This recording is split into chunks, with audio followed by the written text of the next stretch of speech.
Muitas pessoas têm me perguntado como foi a votação no PLP 149, que regula o apoio da União a estados e municípios. Para isso, tracei aqui algum roteiro. A união, esforço conjunto e serenidade é necessário nesse momento. Um histórico dessa proposta, o problema da crise do coronavírus, importante que todos leiam o texto aprovado, os orçamentos aprovados no Estado, como é que funciona, quem pode emitir títulos do Tesouro, e aí como o Estado cuidaria da saúde, educação, segurança, pagamento de pessoal, PM, com base em que? Se a arrecadação e a lei de diretriz orçamentária do Estado e do município não tem a mesma possibilidade.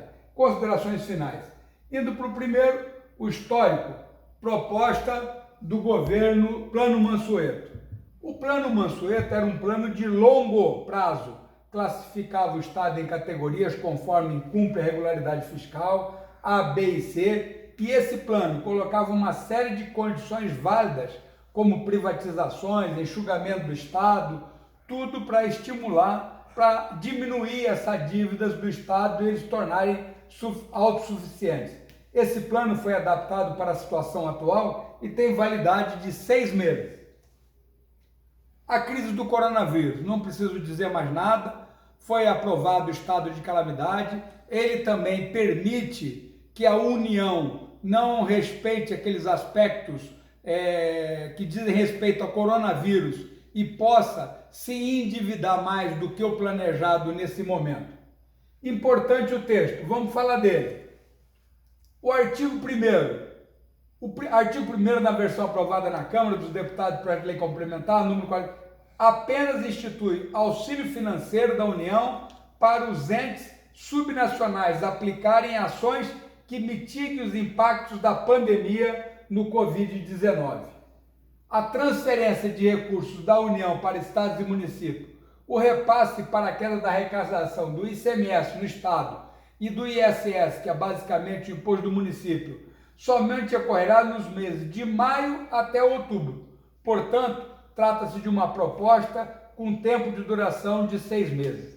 Destaca também o parágrafo 8º do artigo 2º, no qual prevê o valor do auxílio financeiro que couber a cada Estado, Distrito Federal e município será calculado, transferido, publicado nos termos de regulamento do Ministério da Economia. Então, quem vai regular essa transferência é o próprio governo que fará o repasse. É importante nós estarmos atentos. Seria um cheque em branco aos estados e municípios, pois o projeto aprovado na Câmara incentivaria os entes subnacionais a postergarem e diminuírem sua arrecadação na medida em que garante a complementação tributária da União.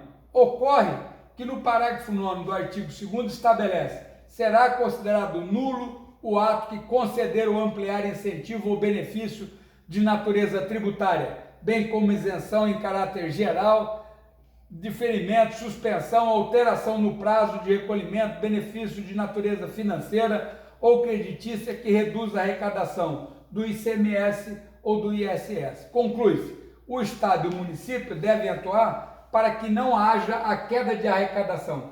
Caso contrário, o ato será nulo. Vedação do aumento de despesas e possibilidade de manutenção de pagamentos necessários. O PLP prevê que fica vedado o aumento de despesas não relacionadas diretamente ao combate do coronavírus. Foram apresentadas 2 alternativas.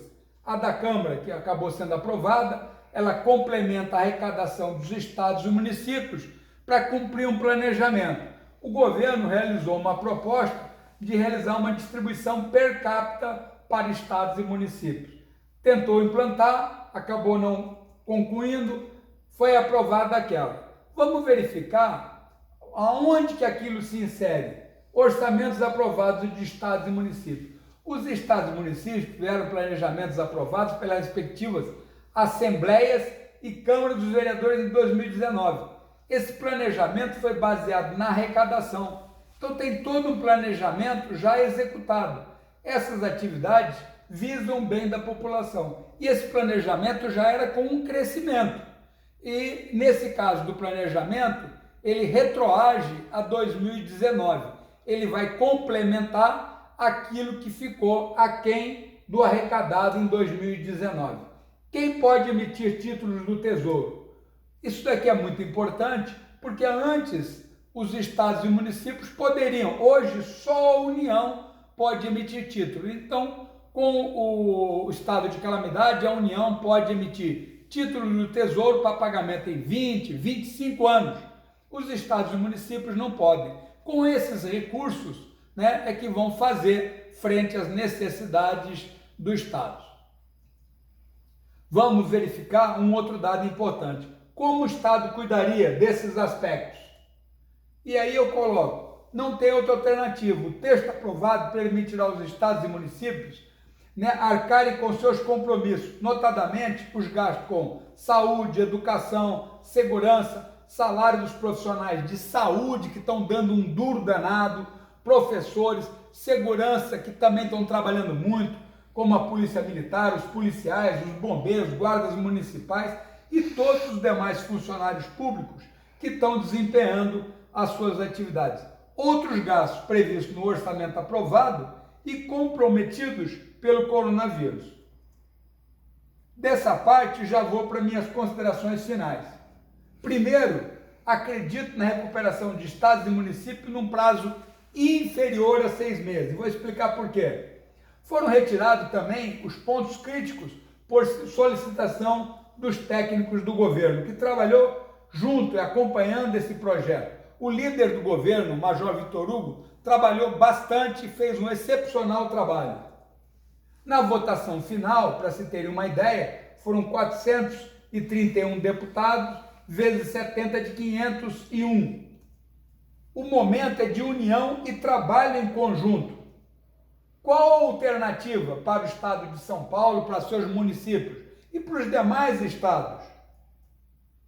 Recuperando o ICMS e o ICS, a União não precisará pagar mais nada, independente do momento que isso ocorrer. Então, eu acredito que quando liberar, rapidamente os comércios, as atividades, os serviços vão recuperar a sua condição normal. E o ISS não levará 6 meses para recuperar. Então, eu acredito que a diferença que o governo terá que complementar será pequena. A mesma coisa vai ocorrer com o ICMS, no meu entender. Então, nesse caso, realmente não tem a longo prazo uma prospecção, mas pode ser melhor do que distribuir per capita. Não podemos esquecer que o Senado pode melhorar o texto.